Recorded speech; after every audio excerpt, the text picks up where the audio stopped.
O que o Flamengo pretende apresentar aos seus conselheiros com essa palestra sobre SAFs, trazendo um dos advogados mais importantes do esporte do caráter internacional? O Flamengo pretende estender o... vai tomar no cu, viado. Deixa eu pegar uma pergunta aqui que seja mais própria aqui. O Flamengo tem interesse em negociar parte de suas ações para a implementação de um SAF dentro do clube? É uma pergunta feita para o BAP, né? O presidente do Conselho Deliberativo do Flamengo. E ele fala, não, o Flamengo não tem interesse em avaliar a venda de nenhum pedaço de uma possível SAF do Flamengo. O Flamengo está avaliando todas as possibilidades para que o clube esteja antenado ao que está acontecendo no mercado, que está mudando muito rapidamente. Aí ele fala mais, o Flamengo não quer dar um passo atrás nesse processo de evolução, tanto financeira quanto esportiva, que a gente vem tendo nos últimos 10 anos.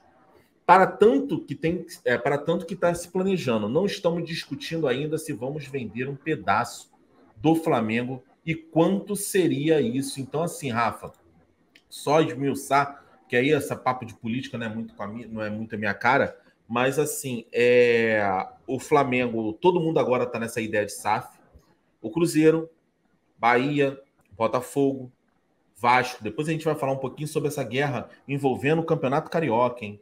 Essa guerra aí a gente tem muito a falar, só para aprender a audiência, tá, Rafa? E aí, isso aí eu aprendi. E aí, essa questão, o Flamengo poderia virar SAF, porque o Flamengo é muito amador em algumas de suas decisões. Será que o Flamengo não poderia implementar uma parte da SAF? Tem gente que fala que o modelo do Bayern de Munique é diferente, poderia ser diferente e tal. Mas, por enquanto, o Flamengo vai continuar sendo um clube gerido por amadores, não por pessoas profissionais, né? Por profissionais do ramo. E o que você acha sobre isso? Apesar que o SAF, né, o Rafa, ele tira um pouquinho do conceito. O SAF, ele é implementado aqui no Brasil para os clubes que estão fodidos. Ou clubes que estão, nem que estão fodidos, mas estão em baixa. O Bragantino não era um clube endividado tal, mas era um clube que não tinha um poder para competir. A mesma coisa serve para o Bahia. E no outro caso, os clubes que estão fodidos, Botafogo, Vasco e Cruzeiro. Então, assim, Rafa, será que o Flamengo precisa realmente de uma SAF pensando no futuro? O Flamengo tá bem e tal, mas ainda assim, para dar o outro passo, o Flamengo teria que fazer uma SAF. Enquanto você vai falando aí rapidinho, eu só vou encher minha garrafinha de água aqui. Fica à vontade, Bigode. Vou deixar aqui. Eu fico enrolando um tempinho aqui falando de SAF, até porque tem muita coisa legal para falar sobre SAF, né? Hoje, quando a gente fala de SAF, e aí o Bigode citou, acho que os 3 clubes que a gente mais pensa é o Cruzeiro, Botafogo e Vasco. O que é a SAF nesse caso? E é um modelo que a gente está vendo nos clubes grandes, tá? Existem várias outras SAFs no Brasil que são SAFs de entidades pequenas, que têm outros objetivos. Objetivo, por exemplo, de revelar jogadores, né? Eles querem ter lucro a partir da venda de jogadores, o resultado esportivo muitas vezes fica em segundo plano. Agora vamos falar especificamente dessas, tipo Cruzeiro, Vasco. A SAF chegou para ser boia de salvação de clubes falidos. Hoje, né, quando a gente pensa nesse modelo dessa galera, as pessoas estão pagando barato em relação àquilo que o clube é, mas considerando todo o passivo que o clube tem, seria interessante que eles se desfizessem dos próprios ativos de qualquer maneira para ter alguém que conseguisse saldar a dívida e manter o clube funcionando. O clube não, né? Quando se torna SAF, deixa de ser clube. Já no Flamengo, seria um modelo totalmente inédito. A gente estaria falando de um clube que está no topo do topo, hoje, o maior clube do Brasil em arrecadação, se tornando uma sociedade anônima do futebol. O que eu acho que, primeiro, eu acho que o Flamengo tem que conhecer esse modelo. E aí eu acho muito legal que verdade, Crispim, Bragantino e Cuiabá, quer dizer, do Cuiabá eu não sei, o Bragantino é uma limitada, mas a gente pode chamar genericamente de empresa, né? A ideia é o modelo associativo versus o modelo empresarial. O Flamengo, se não será algum dia uma SAF, ele certamente enfrentará SAFs. Ele terá concorrência de SAFs, já temos algumas na Série A. Então o Flamengo precisa conhecer esse modelo, precisa saber o que está sendo feito. precisa saber, por exemplo, como vai funcionar o modelo tributário da SAF, de maneira diferente de como funciona a de uma associação civil sem fins lucrativos. Você vai ter que recolher impostos, você vai ter que recolher contribuição social sobre lucro, imposto de renda pessoa jurídica, como é que vai ser isso?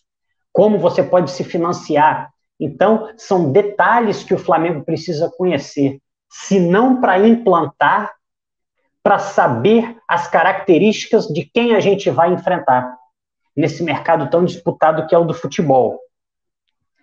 Não acho que seria uma SAF que resolveria alguns problemas internos do Flamengo, porque o modelo... bom, existem vários modelos de SAF, né? Existem alguns que simplesmente entregam o futebol para um único acionista, um acionista muito poderoso, um salvador que chega. Mais ou menos como acontece com o John Textor. E a partir daí ele se torna um administrador do clube. Não é o que aconteceria no Flamengo. Primeiro porque não é interessante você entregar o seu futebol para um empresário endinheirado aqui qualquer. Até porque você não sabe a fundo quais são os objetivos dele. Quais são os objetivos dele? Fazer muita grana e deixar os títulos em segundo plano? A gente não sabe. E porque, se eu bem conheço essa diretoria, elas também não querem de maneira nenhuma abrir mão do poder. Então, uma SAF do Flamengo dificilmente daria um choque de gestão naquilo que acontece. Eu acho que mudaria muito pouca coisa. Por quê? Porque seria uma SAF que não entregaria de modo completo a administração. Mas eu gosto muito, esse cara aí, que vai falar no Flamengo sobre o tema amanhã, o Marcos Mota, é um cara extremamente qualificado. O Ed Santos está lembrando, Real Madrid não é SAF, Boca Juniors não é SAF, Barcelona não é SAF. Isso aí existem modelos muito bons associativos. A questão o Flamengo não explora o máximo que pode do modelo associativo. Há muitas coisas que podem ser corrigidas no Flamengo sem a gente mudar a natureza jurídica do nosso clube. O Flamengo poderia, ao contrário, se aprofundar no modelo associativo, tentar trazer cada vez mais sócios, ainda que calibrando, por exemplo, a utilização da sede social do clube. O Flamengo tem poucos sócios. Uma votação no Flamengo é pouquíssimo representativa em relação ao tamanho da nossa torcida. Então, o Flamengo precisa trazer mais associados, mais pessoas que vão participar do processo decisório do clube. Então, eu acho que há muito a ser explorado dentro do modelo que a gente adota e a gente simplesmente não faz. Há pouco, o último assunto que a gente tratou do Centro de Inteligência e Mercado do Flamengo, a gente falou, eu acho ele tão ruim que eu prefiro que uma pessoa que foi contratada para fazer outra coisa analise quem a gente vai contratar. Então, tem muita coisa para melhorar que independe de SAF. E aí o Flamengo, ao contrário de quem estava falido, e aí para quem está falido, o que dizem, né? Para quem está se afogando, jacaré é tronco.